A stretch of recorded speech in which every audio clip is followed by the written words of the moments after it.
Halo, selamat datang di channel Katolik Kasih bersama saya Ben untuk bacaan dan renungan harian Selasa 4 Mei 2021 menurut kalender liturgi Gereja Katolik.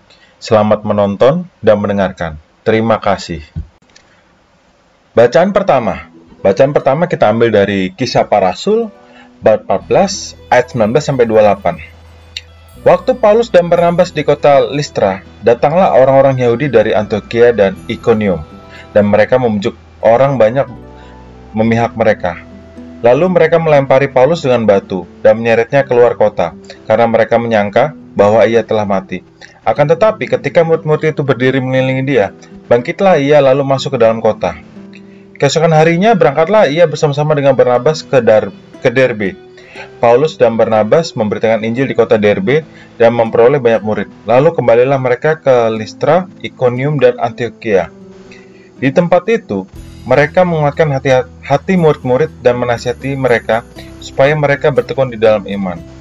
Mereka pun mengatakan bahwa untuk masuk dalam kerajaan Allah, kita harus mengalami banyak sengsara.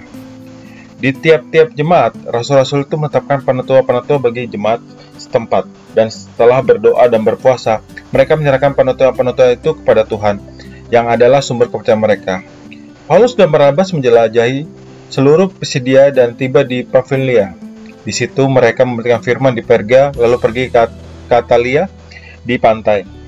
Dari situ berlayarlah mereka ke Antiokhia. Di tempat itulah mereka dahulu diserahkan kepada kasih karunia Allah untuk memulai pekerjaan yang telah mereka selesaikan. Setiba di situ, mereka memanggil jemaat berkumpul, lalu mereka menceritakan segala sesuatu yang dilakukan Allah dengan perantara mereka, dan bahwa Ia telah membuka pintu bagi bangsa-bangsa lain kepada iman. Di situ, mereka lama tinggal bersama dengan murid-murid. Demikianlah sabda Tuhan.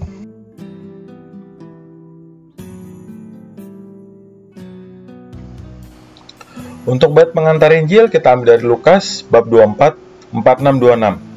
Mesias harus menderita dan bangkit di antara orang mati untuk masuk dalam kemuliaannya. Untuk bacaan Injil hari ini kita ambil dari Yohanes bab 14 ayat 27-31a.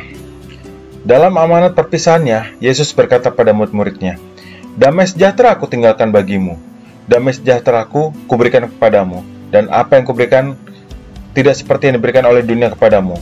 Janganlah gelisah dan gentar hatimu. Kamu telah mendengar bahwa aku telah berkata kepadamu, aku pergi, tapi aku datang kembali kepadamu.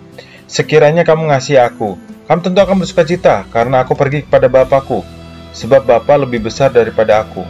Sekarang juga aku mengatakan kepadamu sebelum hal itu terjadi, supaya apabila hal itu terjadi, kamu percaya. Tidak banyak lagi aku berkata-kata dengan kamu, sebab penguasa dunia ini datang, namun ia tidak berkuasa sedikit pun atas diriku. Tetapi dunia harus tahu bahwa aku mengasihi Bapa dan bahwa aku melakukan segala sesuatu seperti yang diperintahkan Bapa kepadaku. Demikianlah Injil Tuhan."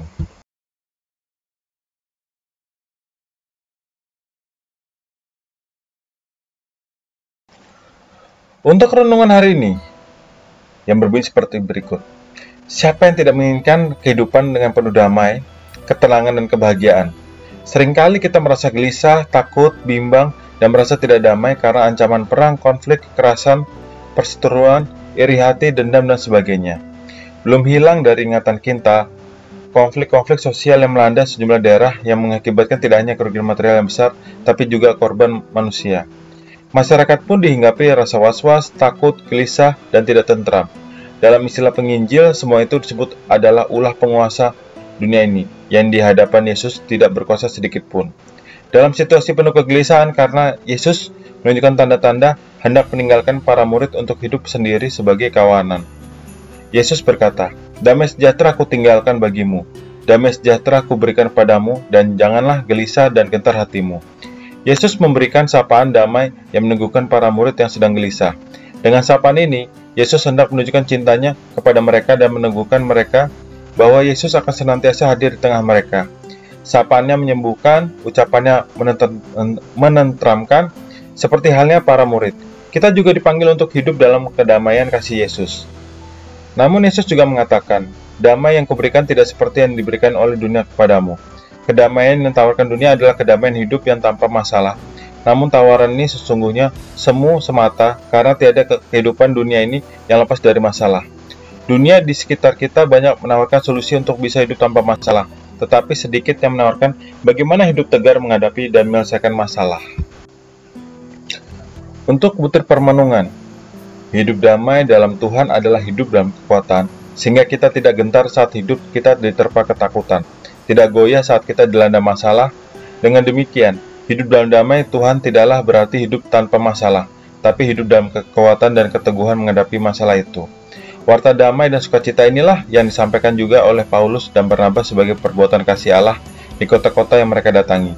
Biarpun ditentang dan dianiaya, mereka tetap bertekun dalam iman.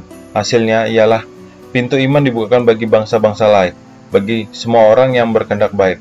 Semoga sapaan damai Tuhan hari ini menyembuhkan dan menenteramkan kita. Untuk bacaan renungan mungkin cukup sampai hari ini, dan kita tutup dengan doa. Ya Tuhan yang Maha Baik, hadirlah selalu di hati umat-Mu dengan damai sejahtera-Mu, agar kami terhalau dari segala ketakutan dan kebimbangan dan ketidaktentraman. Amin.